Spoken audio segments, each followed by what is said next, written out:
Hello everyone, this is Girlfriend Cat from Bio 182 lab at ASU. Today I will be presenting about the proximity of animals to water in the Serengeti National Park, the primary literature article, competition, predation, and migration, individual choice, patterns of Serengeti migrants, captured by hierarchical models. The Serengeti ecosystem is world-renowned for its diverse wildlife communities. Over 2 million wild beasts, zebra, and gazelle trek across the vast plains of the Serengeti every year in the world's largest terrestrial mammal migration. Wild beasts tend to move in response to food quality, showing little care regarding predation risk. So we're using the scientific method, starting with proposing a hypothesis and then making predictions and then making the experiment and test the hypothesis and the prediction we made. The first hypothesis being tested here is that the activity of animals will be higher near water during the day. I predict that there will be a larger number of animals nearest water sources during daylight due to activities in the heat of the day. The second hypothesis is that the activity near water during wet season is low. I predict that less total number of animals will be seen near water source during wet seasons, which is from November to May.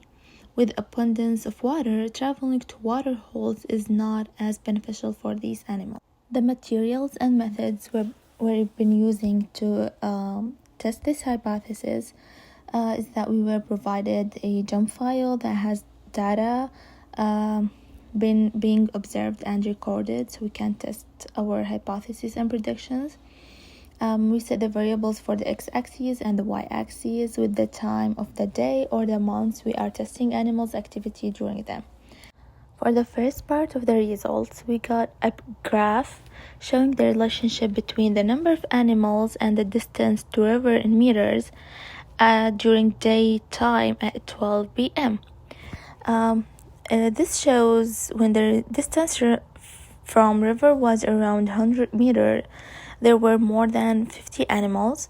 Also, when the distance was around 390 meters, there were only around 10 animals, which makes the relationship not very direct because it's not following a specific pattern, as we can see.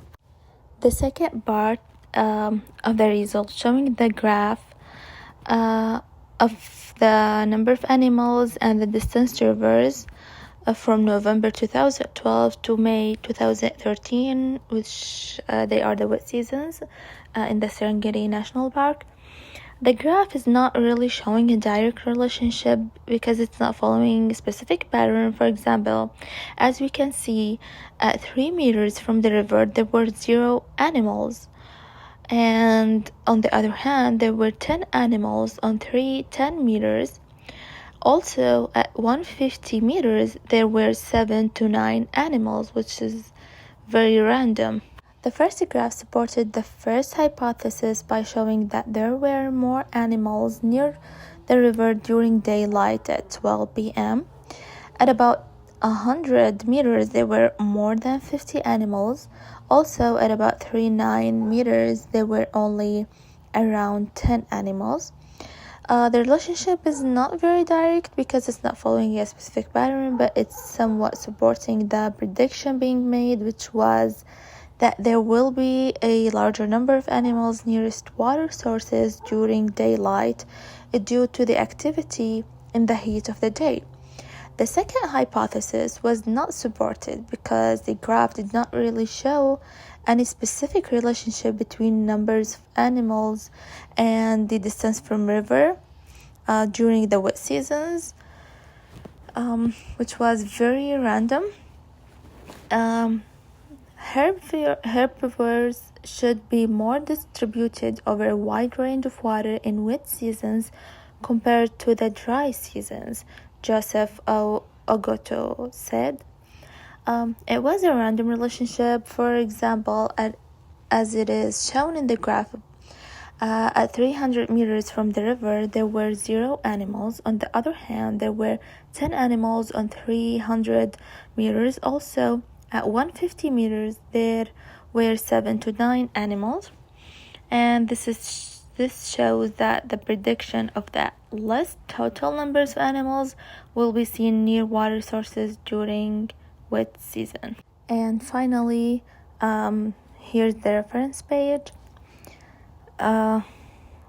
We have the reference for the 2 articles being used and had quotes cited from, and the rest of the links here are for the photos I've been using during the presentation, except for the graphs because they were made by me and my group.